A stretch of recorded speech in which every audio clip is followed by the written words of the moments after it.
Alors, salut tout le monde, c'est Thomas. Bon, déjà, je vais vous souhaiter une bonne et heureuse nouvelle année 2023. Aujourd'hui, on va faire une vidéo assez courte pour commencer l'année, histoire de repartir sur les bonnes habitudes. Alors, je vais vous parler de pourquoi est-ce que je mange pas de riz et qu'est-ce que je mange à la place. Mes deux sources de glucides principales en ce moment, depuis on va dire les quelques derniers mois, les flocons d'avoine et du maïs à éclater, donc du popcorn. Alors, tout simplement, le riz, c'est quelque chose que les gens pensent qui est absolument nécessaire dans une diète. Quand les gens pensent régime, ils se disent directement ah bah il faut que je mange poulet, riz et brocoli. En règle générale, ils tiennent jamais parce que bon, ils trouvent ça insupportable au niveau du goût.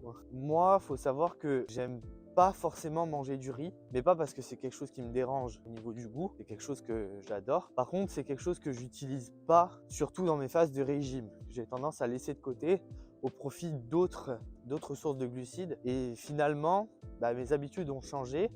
Et j'ai fini par délaisser le riz et me tourner vers d'autres sources, donc le maïs et l'avoine. Et les raisons principales, c'est les suivantes. Déjà, il faut savoir que dans l'avoine et dans le maïs, il y a des fibres. De mémoire, je crois que c'est environ 10 grammes de fibres au 100 grammes, chose qui est complètement inexistante dans le riz. Le riz, au final, c'est quoi? C'est de l'amidon et une protéine de structure. C'est vraiment une céréale extrêmement basique. Il n'y a pas vraiment de minéraux dedans, il n'y a pas de vitamines. Au final, il n'y a pas de valeur nutritionnelle, si ce n'est juste la valeur calories des glucides et des protéines qui sont présentes dedans. Ça n'apporte vraiment aucun bénéfice particulier, si ce n'est que, a priori, tout le monde digère le riz assez facilement. Voilà, c'est quelque chose, il n'y a pas de gluten de blé dedans forcément, donc ça crée pas de troubles intestinaux particuliers. Donc après, il y a des gens, ça a tendance à les constiper a priori quand ils en mangent trop souvent.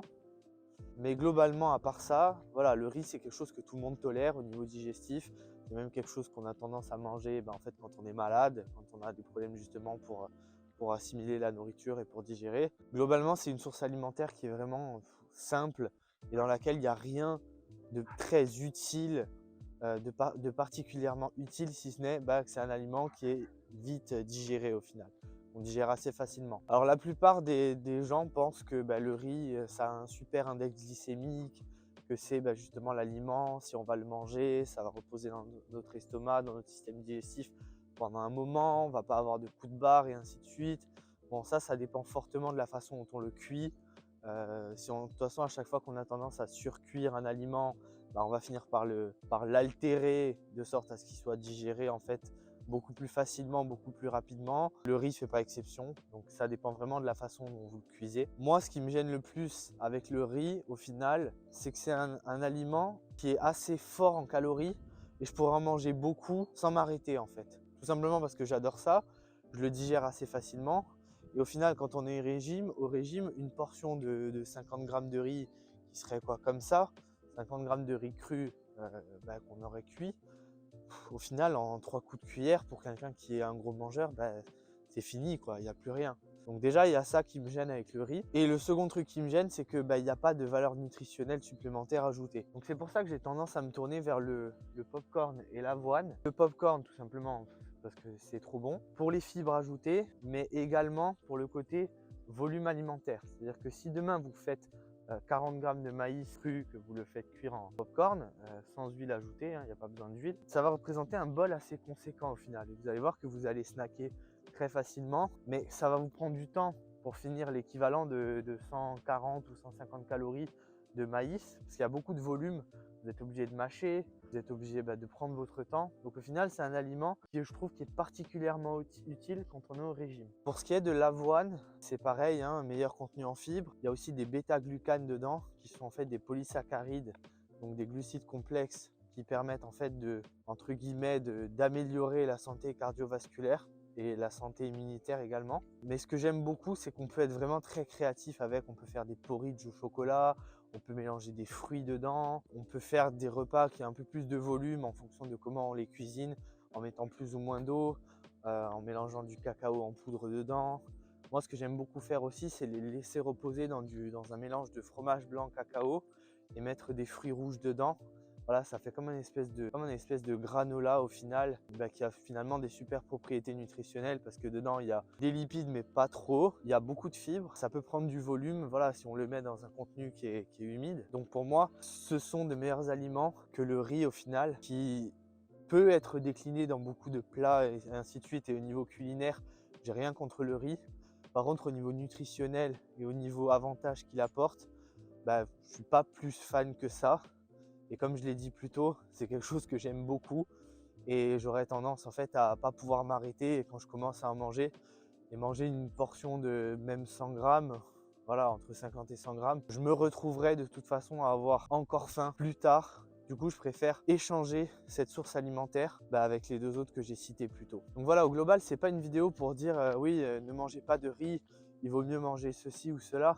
Au final, vous faites comme vous voulez, mais c'est plus un peu pour passer au-delà de ce mythe comme quoi le riz, c'est un aliment bodybuilding essentiel, que c'est super important, que ça devrait avoir une place centrale dans notre alimentation.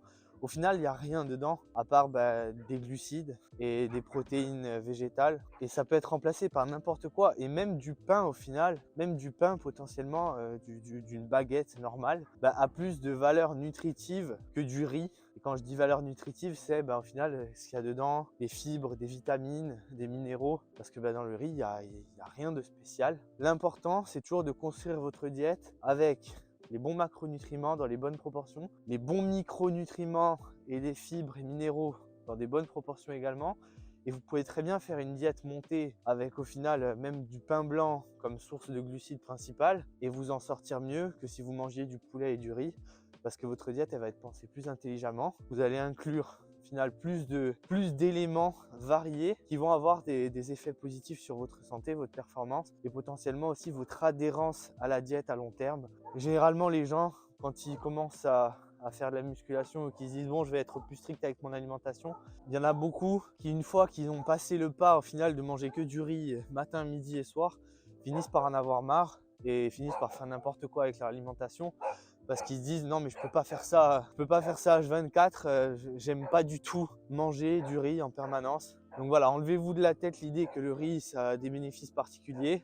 C'est juste une source de glucides facile à cuisiner, facile à remettre à chaque repas parce qu'on peut le cuisiner et le stocker. Mais voilà, il y a d'autres sources que vous pouvez utiliser qui sont potentiellement plus intéressantes. Voilà, n'oubliez pas que la meilleure diète, c'est celle que vous arriverez à tenir sur le long terme. Et quand je dis le long terme, c'est plusieurs années, voire même à vie. Et que voilà, l'important, c'est de pouvoir faire des progrès globalement, d'avoir une alimentation plus équilibrée. Toujours une règle que j'aime bien suivre, c'est la règle des 80-20. C'est voilà, 80% on va dire, de sain et de bien organisé et 20% où on s'accorde de la liberté. Donc sur le reste de nos calories. Donc voilà, pensez toujours long terme. Donc sur ce, je vais vous laisser. Je vais vous souhaiter une bonne journée, un bon début d'année. Profitez de ce début d'année pour commencer à planifier des objectifs sur les prochaines années. Pensez long terme, toujours pensez santé, pensez équilibre dans votre vie. Et moi, je vous laisse là-dessus et je vous dis à bientôt.